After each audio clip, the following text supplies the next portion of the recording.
Hello, everyone. I'm Kiana Williamson, the new editor of the Sacramento Bee's Equity Lab, which is focused on solutions for journalism and coverage that represents Sacramento's diverse demographics. To learn more about the Equity Lab, you can find our work at the address below. Well, what a time to be alive. In 2020, extraordinary is the new normal. It is under that assumption that this panel was born, actually, that in all of the chaos and change we've all experienced, we've glossed over an incredible moment in our country's history, the nomination of a Democratic vice presidential candidate who, if elected, will hold many firsts for America. The first woman to be vice president, the first Black woman to be vice president, the first Black and Asian American woman to be vice president, the first to have attended and graduated from a historically Black college or university, the first to belong to a Divine Nine sorority or fraternity. I identify as a woman. I'm Black. I attended Howard University like Harris and pledged Delta Sigma Theta Sorority Incorporated, an organization in the Divine Nine. I grew up in Northern California too, right here in Sacramento, actually. Just like me, many of us find ourselves with more in common with the potential Democratic vice presidential nominee than arguably any other candidate before in our nation's history. That is major. Our conversation today is not about Harris or Biden's politics or policies for that matter. This is not an endorsement. We are here to discuss and examine the emotional resonance of a Kamala Harris nomination for Vice President of the United States. How does this influence or inspire us? I want to welcome everyone who's joining this panel. We're calling the panel Views and Voices, Community Perspectives on Kamala Harris.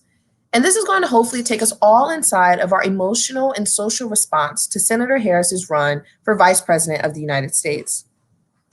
I know that many people are working from home and watching this panel. We'll leave the comment section open. So if you have other work you want to do and you just want to listen in, we appreciate you for joining us today. I'm joined this afternoon by prosecutors and first-time voters, community and Sacramento residents who belong to the groups Harris is pioneering for. Our speakers are going to try to help us better understand the significance of Harris's nomination as we all try to make sense of what the next couple of weeks, months, and maybe even years will look like. A couple of housekeeping notes. If we have time, we'll answer questions from the comments. So please use the Facebook comments and we'll try to answer them if we can. We should also note that this call is being recorded and we'll make the replay available on the SacBee website, sacbee.com. We'll add it to tomorrow's newsletter as well as in social on the SacBee Twitter, Instagram, and Facebook pages. I do want to thank everyone for joining us. There are so many of you registered to join this call, and we look forward to talking and speaking with all of you. Let me welcome the first speakers. Norm Ailes is a Sacramento native and acrylic artist working to bring together artists in positive communion with each other. Siobhan Chevy Neal is a photographer and producer working to shed light on the housing crisis in the Oak Park neighborhood, which is where I'm from. Both Chevy and Norm will be first-time voters if they decided to vote in this election. Thank you for joining us. Thank you. Good. So Chevy, you would be a first-time voter in this upcoming election, and we have both a presidential and local election this year. What would inspire you to mail in your ballot come November? What would inspire me is if I hear things that are focused on the Black and Brown communities, like as far as putting more resources into the communities, reaching out to those that are in need, providing all sorts of things, schools, community outreaches, just different stuff that would target the Black and Brown community mostly. Yeah. Okay. So Norm, what has kept you from voting in past elections?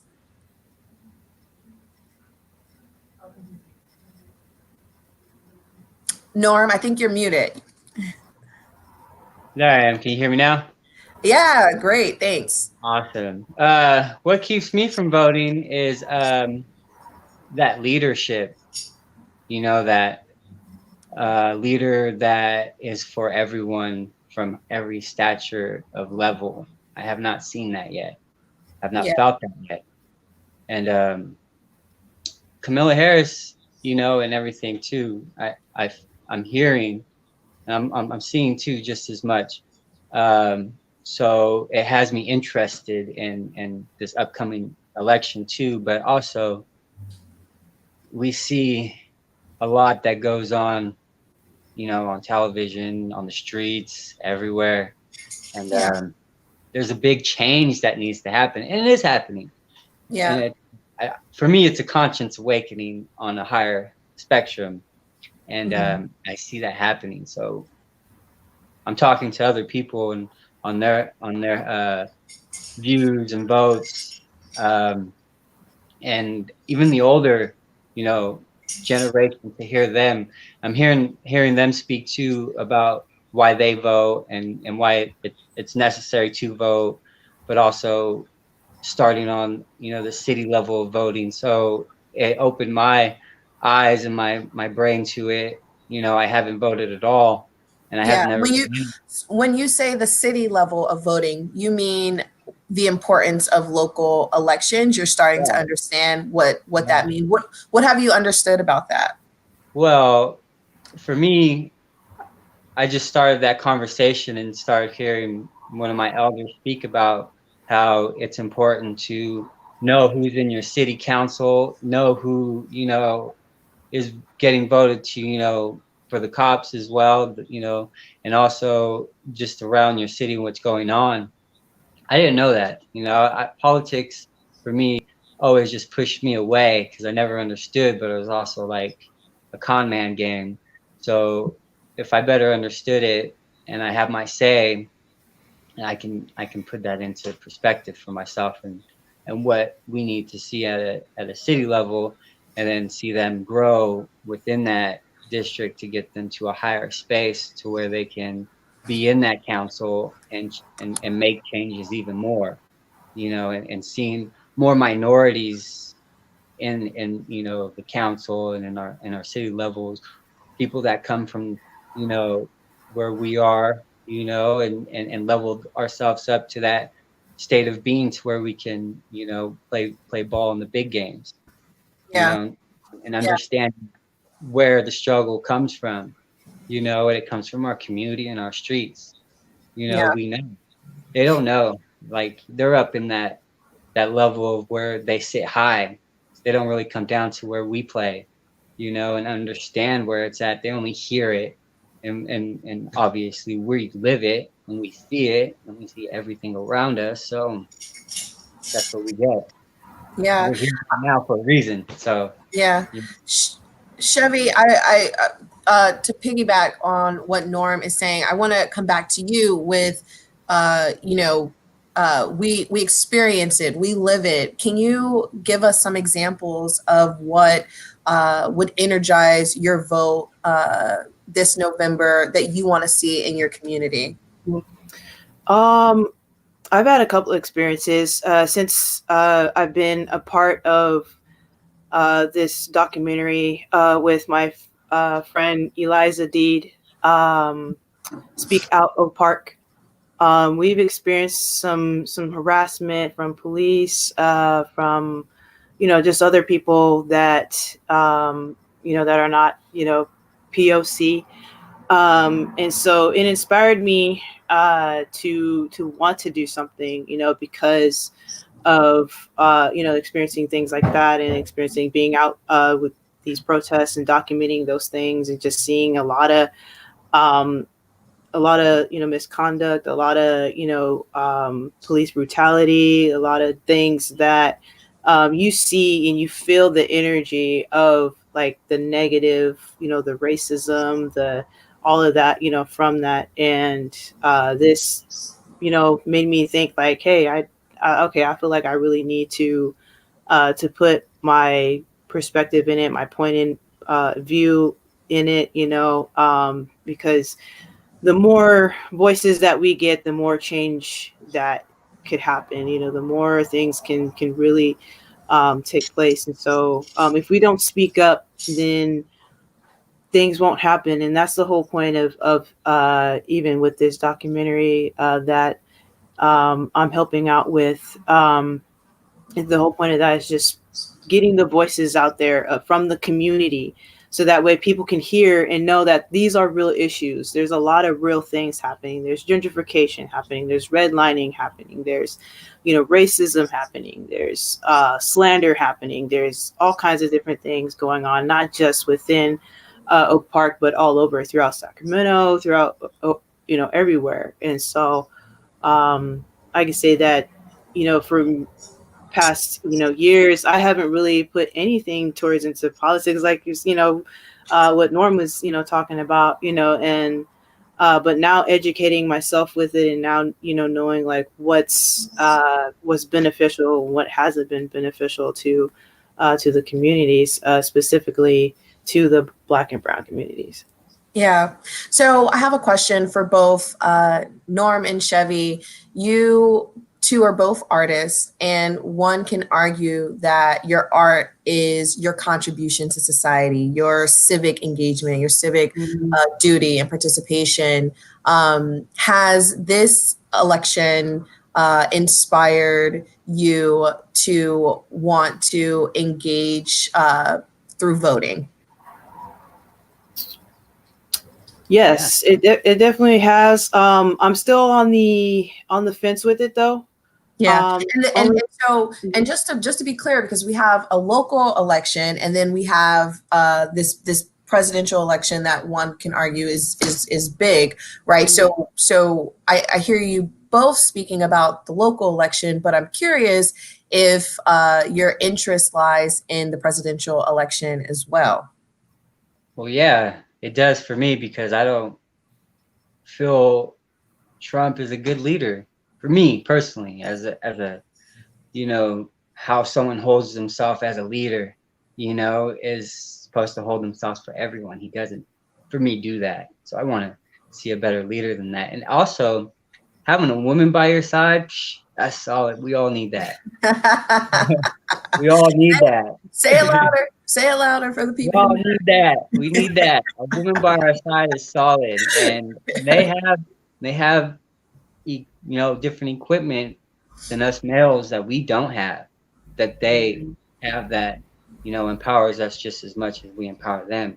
It's on a big level, but I like that. And I'm starting to hear more about her, and I already know where my vote's going, but that right there, a woman vice president too, not only the first, but to have someone by them sides, to help the president, like, hey, check it out. We need that little voice in our ear, because our mama was always like that too,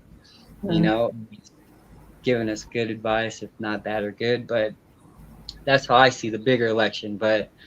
And also, like you said, using our art form to make it, be known. For me, I'm a muralist, so I always like putting a message that sits with someone, or planting a seed. It's a beautiful image, but there's a message to it, so it sinks into them just as much. So as us being artists, we get to capture it, what's going on. We get to capture what's going on today, and we get to put on what's going on now, and it will last. People get to see it. It's leaving our voice without speaking, so we get to speak without speaking. We get to show without being present, because we capture it right then in the moment. So as an artist, it's a big part for us to shed our voice in what we see, because what we see is what we see. It's there. You can't deny that. Yeah. It is what it is. So, and we're just with art, I feel we get to level up and plant that seed in people's brains to flourish and to grow, and hopefully brighten their conscience a little bit more on the situation that's going on. And we get to capture that, especially in our filming and our art. So it's a big So Chevy, Norm touches on one of Senator Harris's pioneering fact that she would be the first woman as a vice president. You identify as Black. Does that have any emotional resonance with you in terms of, inspiring you to want to participate through voting this year? It does, because it's not all the time in history that you see something like this happen, and it almost feels like it's like, oh, it's a once in a lifetime type of thing. um you know but but once that opportunity is there, then you know you feel like you should take it. I don't really know much about Kamala, but or her history or anything. That's just my own, ignorance. but Of knowledge. but as far as her, of who she is and what she represents as a Black woman, uh, then it should definitely at least spark up some inspiration, to want to vote, for this election. Yeah, yeah, yeah. Well, thank you both so much. This was incredibly insightful. I do have a yes or no question for both of you, and then we'll move on to the next panel. But do you feel like the process of registering to vote is accessible to you? Yes. Okay. I believe so. I just don't. I feel like if I want to vote, I want to personally vote and know I put it in there instead of send it out and not know. Well, it will be your first time. You will have to get that full experience. So we're gonna have to, figure out. Send a vote and be like, oh, I mailed it out. I'm not trying to do it. Yeah, Because you know how you could get Amazon and they go to the wrong address or wherever. It's just that unknown. But if you're personally there and you vote and you know you did it, it's that assurance and it deletes the unknown if my vote actually got there. Yeah, I believe mail-in voting will be pretty safe, but I understand that. Well, thank you so much for both of your time and for joining. We're going to move on to our next panelist. We have Sedalia King, a passionate lobbyist in Sacramento who hopes to make politics more accessible to underserved communities, and Salvin Chahal, who is an accomplished writer, performer, event producer, and activist. Hello, welcome on. How's it going? Hi. It's going great. Good. Yes. So, Salvin, I'm going to start with you. You identify as South Asian, which Harris's mother also shares that same lineage. I'm curious, do your family and friends talk about Senator Harris? No, we really don't. You would expect that, since he's someone that's, half South Asian, that the South Asian community would be really excited about it. And I think some of that excitement did come when she was announced as VP, potential VP, but wasn't really there when she was running for president. And I think that comes from the fact that, even though she is half, she hasn't really talked about it, just throughout her time, throughout the public, and I'm not really aware of any policies that impacted South Asians in a positive way that she was a part of.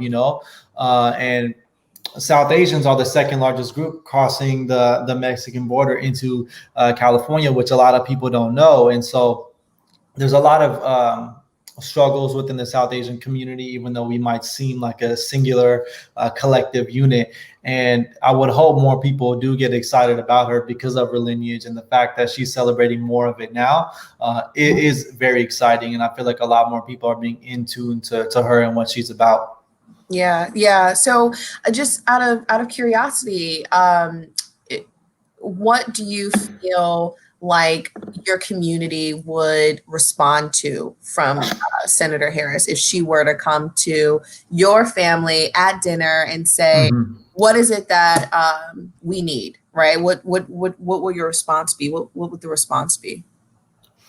I think just in general, we as South Asians have always been told to be like the top of the class, but never like in any position of leadership, never in any levels of administration.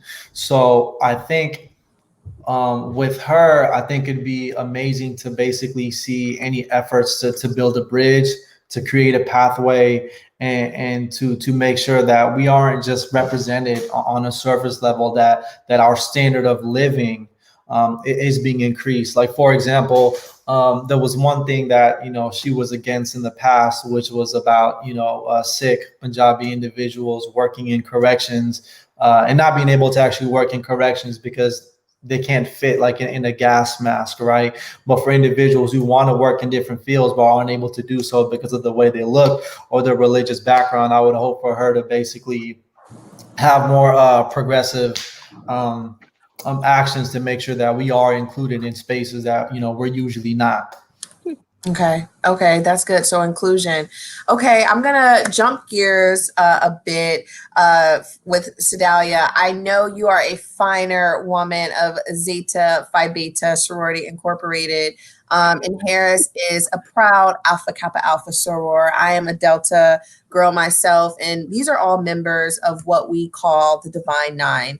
Can you talk to us a little bit about your experience as a Zeta in the Divine Nine, and then what does it mean to you and your line sisters to see Harris on that main stage? Yeah, thank you. An excellent question. So I would say, like, my experience in the Divine Nine has been just real sisterhood. Like, especially working in politics, like when you do see other Black people in this space that isn't necessarily as accessible to the Black community, and then on top of that, you find out that they're a member of the Divine Nine. Like, it's that automatic click that you have a shared history, you have a shared experience, and it's not even necessarily because you're part of the same organization. It's just that because you are part of the Divine Nine. So folks are more willing to like look out for you. They're willing to make sure to try to include you in certain spaces that otherwise, especially as a newcomer, you wouldn't have access to. Mm-hmm. So having that community, having that sisterhood and brotherhood, and just automatically having that door open because of this shared experience, this shared history, and this pride that like not only did you make it out of college, but you made it and you participated in this space of just doing community service and really serving your community as a whole. Just knowing that, and it just really does mean the world. So if anything, you just kind of like leaving that college space where that was sort of your world, and then going into the professional space where you were working really hard, and then like, oh, and then it's also D9 like that you're a part of, so that extra attachment. Mm-hmm. And then if anything, seeing like Kamala in this position, it just more so speaks to the fact that like we're all professionals now, and like eventually we all have to grow up, and it's sort of like wondering where folks end up, and to see someone having to walk in a very similar space as you, again, it just means the world. It's the sky's the limit. And it's a real sense of pride. So I know the sisters of Alpha Kappa Alpha are just completely over the moon, right? I couldn't talk to my AKA friend for a while because I knew I would not be able to deal with her. But after that, after some calm had been achieved, it was really easy to tap in. And especially with the other D9 circles, folks are definitely supportive, and we're really excited to see this come about. And on top of that, AK is from Howard. Don't even bother talking. don't even. You know what? Yeah, I have to agree with that one. So we actually have, so we're all pretty much in the same age range, I would say, right on the younger end of the millennial age group that everyone loves to hate. And we have a question actually from the audience. It's from Donna from Rancho Cordova, and she asked a question, and I want to pose it to you too. Where do you see today's young adults having the greatest impact on their communities? And I know this is a little off from the, the emotional resonance of a Kamala campaign, but I thought it was such a great question, and I'm curious about your answers. And Sedalia, how about we start with you, and then we'll go to Salvin after. Yeah, thank you. Also, another really good question, and shout out to Rancho Cordova. That's my home. Oh, good. Um, Nice. when it comes to young folks getting involved, this is one of my passion projects. Outside of work, I do a lot of organizing at the community level, and then also with the Democratic Party for Young Democrats as well. So within those two capacities, it's just more so like we have these elected officials, and I will always advocate for folks reaching out to them. And because you elected them, they serve you. They're there to serve the community. And it's up to us to hold us accountable. So when it comes to young people, and even hearing from the last panel is like folks not really wanting to engage or knowing how to, that's the stuff. That's what sparks me, because I'm like, no, you need to be involved because they need to hear from you. We're out here in the public, we're having this lived experience, and there's laws being passed with or without your input. And it's a lot more helpful and beneficial to you if you are actually involved and your voice is being uplifted. So if anything, I think within like the last few years, especially this year, we've seen folks from all age groups out in the streets and making some demands. And they were demanding equity, they were demanding justice, they were demanding accountability. And these are, it's really impactful because yes, it was a diverse crew, but it was also something that's been spearheaded by younger people. And so for folks to really get engaged and wanting to see the change that ultimately that America should be about, what California should be about, it has to start with them. And yeah, I'm like, now I'm like getting old and more decrepit by the day, but the ultimate goal here is to make sure that like whatever I'm doing, everything within my full capabilities, within the position, the resources that I have, to make the next generation's pathway smoother than when I found it. And that starts by like preparing them, letting them know that there's an access point and that they can do it. Like this is achievable, and you shouldn't be turned off because it might be a little insidery or whatever. Like if anything, I just want folks to see me and a lot of my other counterparts as folks who's holding the door open. Because their voices are so needed in these spaces. And folks always talk about like politicians being out of touch or anything like that. But if they are out of touch, that's the means for you to get engaged. Because that's your opening, that's your way in, and to actually make something you want to see. Yeah. Thank you so much. That was such a great answer. Salvin, do you have any thoughts on that? Yeah, I just think young people in general, they're much more activated and than just a few generations in the past. Like even there's people that are in middle school talking about things that, I felt like when I was in middle school wasn't really much of a discussion. And that's kind of our existence too. We're forced to understand that our identities, depending on what we identify as, is a political experience. And I feel like as young people, we have an ability to embody the bridge that wasn't really there. I feel like a lot of us were disconnected with so many different things, and now that we are connected, we have the ability to basically like enhance like this collective conscious if we really go deep into what we're capable of doing. And I feel like as young people, we're slowly realizing now more than ever the power and the ability that we have. You know what I mean? Look at it.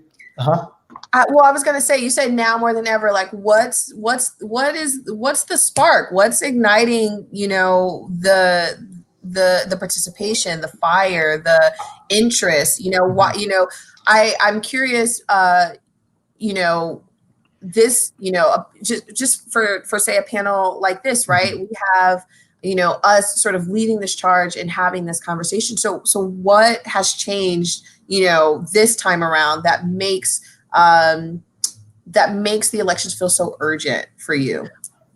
I think I can go quick about it. I don't want to take up too much space. I think we realize take your space, Salvin.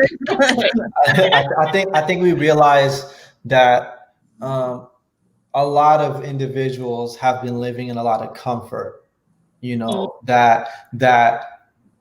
there's nothing to fear depending on your identity. There's everything will be okay. But then you quickly realize that, we're safe until we're not. That particular groups don't really respect us or accept us. They just haven't found a reason to fear us yet, or to be treated in a particular way. A great example could be Asian Americans, who are typically historically model minorities, who've been maneuvering through America with no problems. If an Asian man is walking towards you, traditionally, people aren't fearing an Asian man. But once this pandemic started and people were getting this, media push that the virus comes from China, comes from Asia, you've seen how Asians were being treated when they're going on a jog, they're at the store, or whatever it is. And then it reinforces that idea that you're not really safe, that you've been assimilating yourself, that you've been feeling comfortable, but that's not your reality. You're at the table, but you're not really there to be respected and accepted. So people realize that. And I think that's what's moving people to vote and do collective community action. Okay, Asaya, I'm going to give you the last word, and then we're going to move on to the next panel. Okay. So the last bit, I want to tap into what Salman was saying. But I also feel like when it comes to younger voters, it's just that, or even people who can't vote, because we have like that whole movement with like the March for Our Lives kids, and they weren't anywhere near voting eligibility. So if anything, I think like this younger generation of folks that are getting engaged, like they're seeing that this world isn't functioning by the way how we wrote it. Like Congress can apparently do whatever they want now, or like when it comes to like justices or procedurals and aspects of that. So that's a very real thing, but they're just seeing like this is not working and it's wrong. So kids are seeing that this is wrong and they're engaged about that. They're asking questions, and then they're actually putting like some practice into it. They're organizing, and that's what's really different. Like the organizing group is getting younger and younger, and it's because like see the adults and they're not doing anything. They're not righting these wrongs. It's unjust. So if anything, like the kids are definitely taking the lead here, because they're like, if you're not going to do it, I'm going to do something about it, because this is ultimately my future. And I think even when it comes to this campaign, we have like 2 70-plus-year-old men running. In 20 years, they're probably not going to see a lot of their policies come to fruition. But this is something that like we'll have to live with, and this next generation of folks are going to have to live with. And that's what they're seeing. They're seeing the writing on the wall. So this is their time to engage. So I think that's just like one of the biggest motivating factors when it comes to this. And also like folks are running for office at younger ages too, because again, like they realize that that things could be better, and they have the power to make it so. So that's what they're going to do. And I'm all here for it. Yeah. Well, thank you both so much. I enjoyed speaking with you today. So we're going to move on to our final panel. We have Jasper James.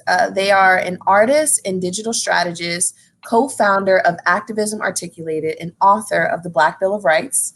Delilah Clay, who is an attorney and lobbyist at the state level, where she provides public policy and political advice to her clients.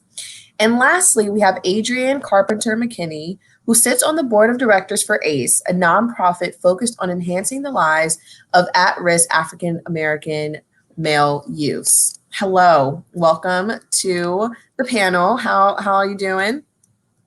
Doing well. Good. Yeah. Thank you. Thanks for having me. Great. So Adrienne, we will start with you. You were a prosecutor. Correct. I'm interested in how has Harris's career influenced your work as a prosecutor in California? So I would say that Kamala Harris has deeply affected my trajectory. When I was in law school, I actually interned for many semesters at the San Francisco District Attorney's Office while she was the DA. I was actually interning for a felony attorney who was having homicide trials. And when those verdicts would come in, she would come downstairs, she would meet with the victims, she would sit in those courtrooms. And to me, that was kind of the idea of what a prosecutor should be. Someone who's truly committed to the community and protecting the people in the community. And for me, I continued on that path. I became a prosecutor for many years. And then I kind of switched and really wanted to focus on equality in the system, worked for the governor's office and working on criminal justice reform. So I think that seeing someone like her do such amazing things really, really touched me.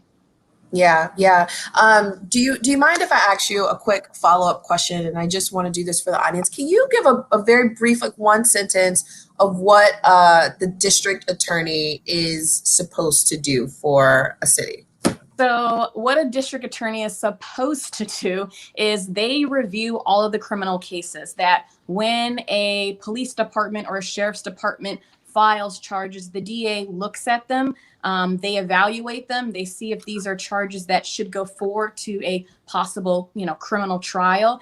And specifically for me, I grew up in Meadowview, so I wanted to become a prosecutor because I just knew too many people in the system. And so for me, working in that capacity, it wasn't about sending people to prison or to jail. It was about taking care of the people in my community who were at times victims, and seeing more people that look like me becoming victims, and the amount of power that you have in charging decisions to look at someone's record and to say, this person's not going to prison today. This person is maybe going to get probation based upon factors that you as an African-American woman can understand that almost no one else in that room understands because they don't look like you.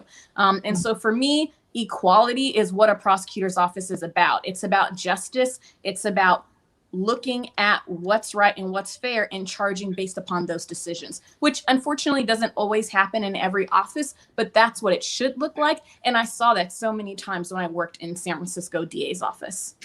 Okay. Thank you for giving that explanation. Delilah, I want to turn to you because you are also an attorney. And just for a second, you identify as a woman. Seeing Harris accept her vice presidential nomination at the DNC, what did that moment feel like for you?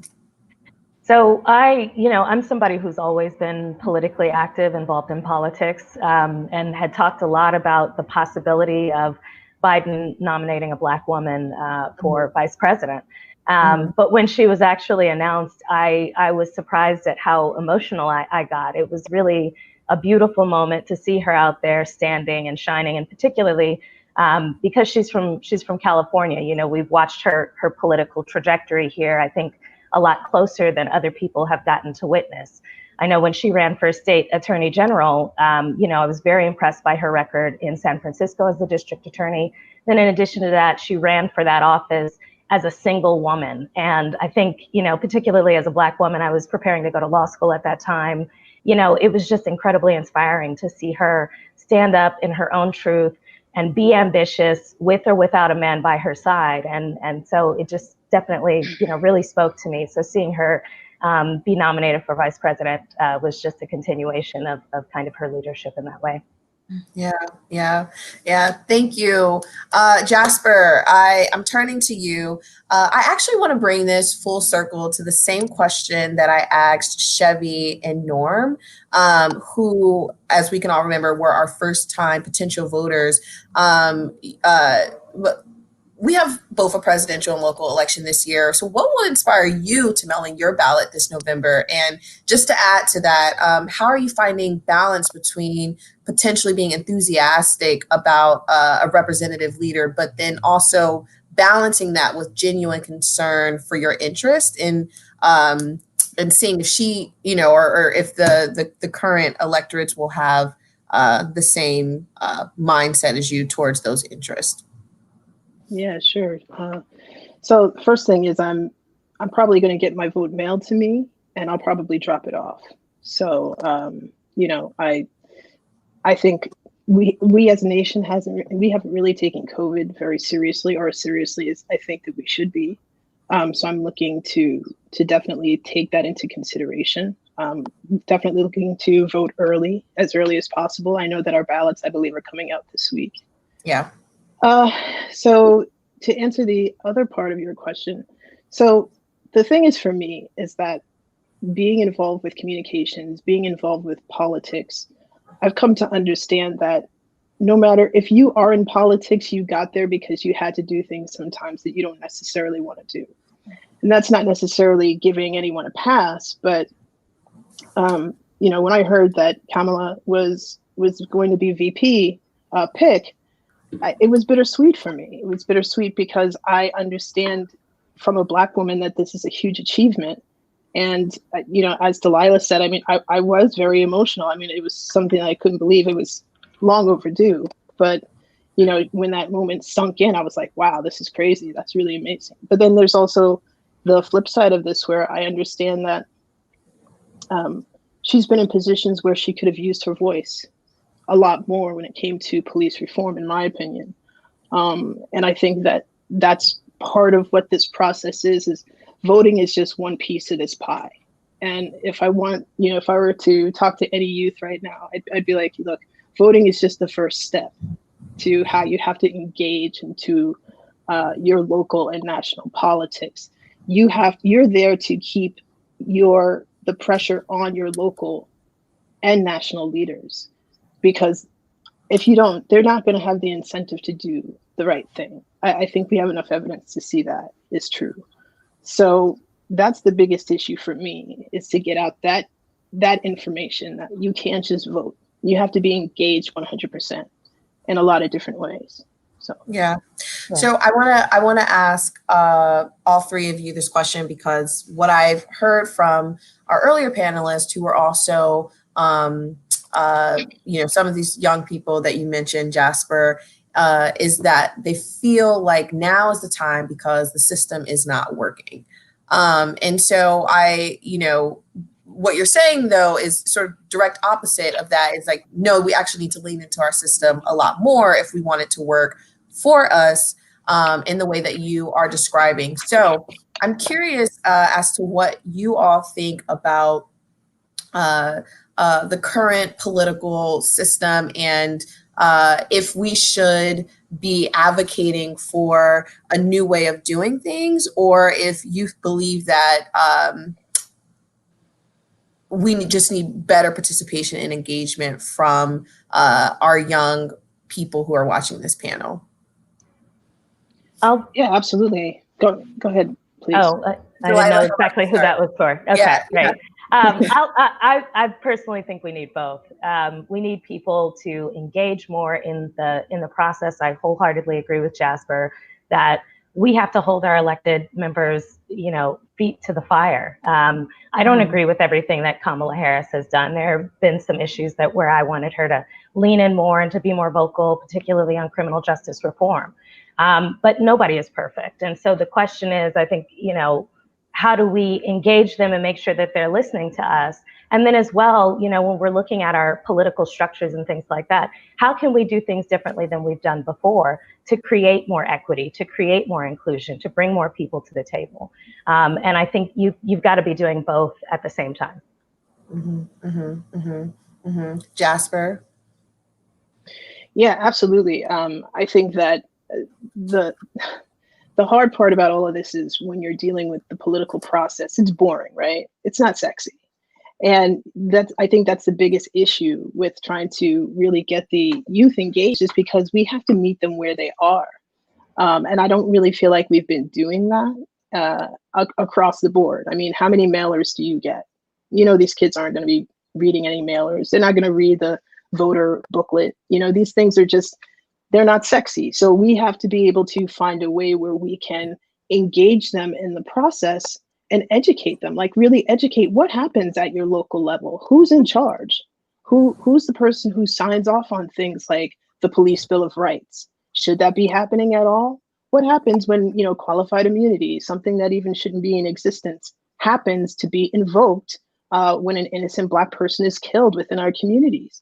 These things are really truly at the foundation of what we need to be talking about. And I think that things are missed because everyone's so passionate and people just want change.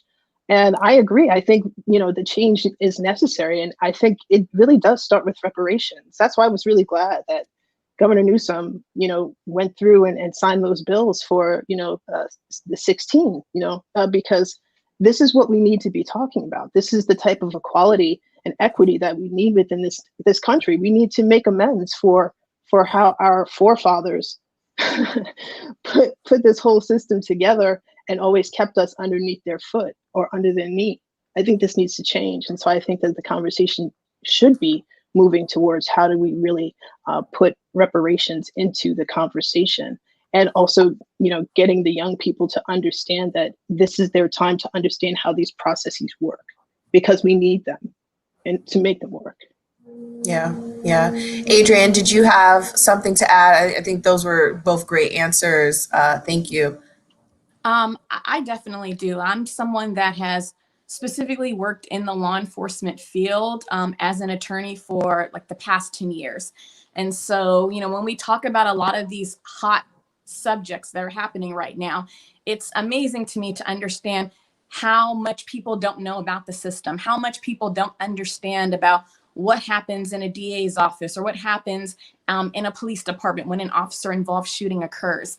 And so there's just so much knowledge that is not being delivered to the people, and they really operate in the dark so many times. As a past graduate of Emerge California, which is a democratically minded group that serves women who want to run for office, you learn the ins and outs of the system, and you're really blown away. You're blown away by how much money is involved in the political system, even for smaller races like city council races or water board races. And you really also understand that people don't know that these spots exist for them to actually have their voice, projected. And so for me, I think that one, the system has to be offered to people so that they can dive in head first and understand how they can be a part of it. But we have to tap in. As people from disenfranchised community, we cannot be ignorant to what really goes on, especially if we're out there marching on behalf of it. We need to equip ourselves mentally and physically for what happens out there in the world. Thank you, Adrian. I have a question for both Adrian and Delilah. You two both are attorneys. You operate with your communities are people who literally have the power to make change. So I'm interested in what conversations you are having in your professional field around this election, and what are the interests and ideas that you are coming up with to do that very thing, right? To engage voters and disseminate information. So I can speak for myself. I'm on the board for many organizations: California Change Lawyers, which is the nonprofit arm of the State Bar of California. You've mentioned ACEs before. I also work with the Los Rios Community College District, and I also have my own business, which is Potential Partners, where I actually go out into the community and I mentor young women that want to be involved in the system more. But also, as a professor, I have to teach people and understand how the law works. And usually that's the most illuminating part of my job, to actually go into communities and explain to them, this is what happens at an officer-involved shooting from beginning to end. So if you're bothered by how the system works and the results you're seeing, this is the genesis of it. Now, how do we attack that? How do you empower your community to understand what goes on and how to change those things? Know your rights groups. I'm a participant in that. I go out into the communities and I teach them about criminal procedure and what you can and cannot do when you interact with these officers. So for me, it's multidimensional. It's teaching young people that if they really want to participate, they should start now. You can't vote, but you should be thinking about these issues. You should be thinking about what would be important to you if you were in the ballot box. And those are things that really are important to me personally, that I do a lot of community teaching because I don't want people in my community to be without, to not know what's going on. Mm-hmm, mm-hmm. Delilah, did you have anything to add to that? Yeah, definitely. I try to stay very active in my community as well. I've recently, especially given this summer, everything that's been occurring, trying to lean into more things happening locally. I'm a member of the Black Women Organized for Political Action. I have been working with the Sacramento Social Justice Politicorps, monitoring local government meetings and writing summaries to give people, to sort of sending out as newsletters to give people updates as to what's happening at the local level, what's going on in these areas that people care about, whether it be criminal justice reform or what local government is doing with the COVID spending and things of that nature. I'm on the board of the Black Artists Fund, which is really incredible and helping to give money to Black artists up and coming in the area. And professionally, you know, as a lobbyist, as a state government lobbyist, again, given the moment that we find ourselves in, there are a lot of companies and clients and things of that nature that are always interested in, okay, how am I positioning myself? Am I doing the right thing? Am I saying the right thing? And it's really been a great thing for me to be able to say, okay, it's great that you have a statement that, you know, saying that you believe in equity and inclusion and things of that nature. But in addition to that, you know, companies and businesses, you have to think about what your policies are internally, how you're treating people, how are people feeling about, you know, your leadership on these issues, and making sure that they're walking the walk and talking the talk, right? I had the opportunity to advocate on the Crown Act last year in 2019 that helped to make sure that folks with natural hair like mine won't be discriminated against in schools and in their workplaces. So, you know, I think anytime you are able to use your influence to give voice to perspectives that are seen less and heard less, that everyone should be trying to do that in whatever capacity makes the most sense for them. And so that's how I try to lean in as well. Yeah. Jasper, I'm interested. I'm going to ask Jasper one question. I'm going to ask you all another question to close it. And then I'm going to say thank you to the crew and close this out. Jasper, we have about 4 weeks or a month or so until election day. I think a little more than 4 weeks till election day. What are you going to be doing in the meantime? How are you going to be educating yourself and making your decisions for your ballot? Yeah, so I'm on the board of the ACLU Sacramento chapter. I'm also a part of the ACLU Speakers Bureau, and I'm a member and board member of the Sac Black Chamber of Commerce and the Stonewall PAC. So I'm pretty involved with the I'm pretty involved with the local political landscape, as well as the use of force and policing and all of that stuff, and police reform. I'm involved with all of that as well. So for me, it's really continuing more of what I've been doing, which is I've been working on founding a campaign called the Black Bill of Rights, which actually speaks to a lot of what I believe we've been discussing, you know, what you discussed with the other panelists. And it's really an opportunity to have people engage with the political process and governing in bite-sized chunks. And I think that's really what's necessary right now, is that people, you know, you can't give them too much information. We just can't retain, especially with COVID. I mean, I have COVID mind. Everybody has COVID mind right now. So I think it's really a lot about just pushing that information forward, having people be engaged with the pieces of this process that they can digest reasonably. And honestly, you know, the biggest issue is that we have to understand how our government works on a national and also more importantly on a local level, because I think that the local level is really how we can make the most change. Because if we do hold our local officials' feet to the fire, as Delilah said, that this is something that we could, you know, relatively get some movement on. We can get some positive movement on if we understand how to engage. We can engage in a way that puts pressure on those people who make these choices, often behind closed doors. Like Adrian said, you know, there's a lot of things about these processes that we just don't know.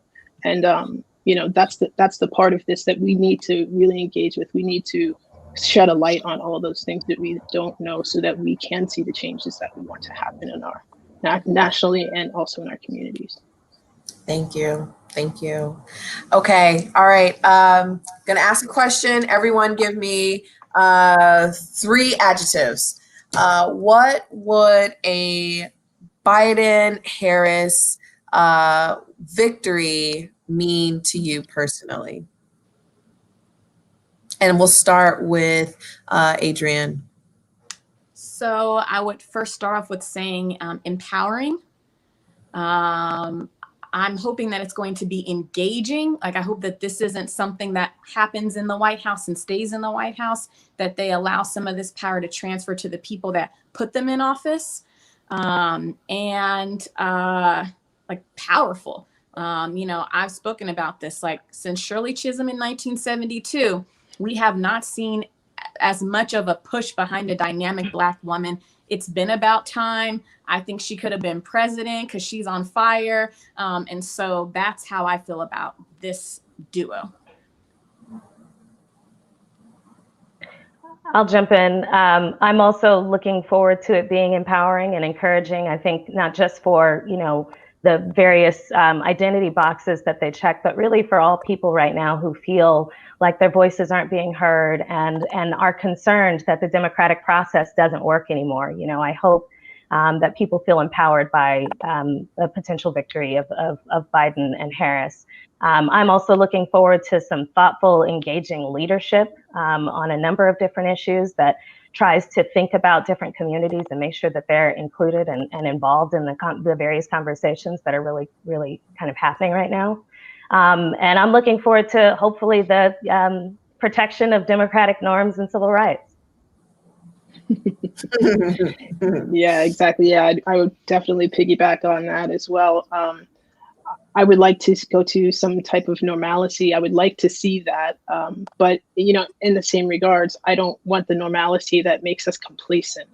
And so I'm hopeful in the way that I hope that Biden and Harris both see just how important they are right now. And not just because you want to get Trump out of the White House. If that's the case, it's also the fact that they have the position, they have the ability to make real social change and real reform in a way that this country has never seen before. I'm really excited to see Kamala Harris pick up that mantle and really be the voice and the champion of police reform that we've needed this whole time. And I really think that it starts with insulating Black people's lives, giving us our personhood back so that we can build our communities. We can, in some ways police ourselves and give more of that to the stakeholders within the community. These are things that are important. And I hope that she understands how important these are. And hopefully it'll trickle down from the national into the local levels. Yeah. Yeah. Thank you so much. Thank you so much. It was such a pleasure to speak with everyone this afternoon. Thank you to all of our panelists. I want to say thank you to the crew, the producers who worked on this show: Alyssa Holdenfeld, Paul Willis, Connie Hybert, Kamaria Roberts, Jennifer Robillard, and Jim Silva. Thank you so much for all your hard work and help. This could not have happened without you. And yeah, I hope everyone has a great week. You can learn more about our work at the Equity Lab at sacb.com/equity/lab. And we're going to sign off now. Thanks again, everyone.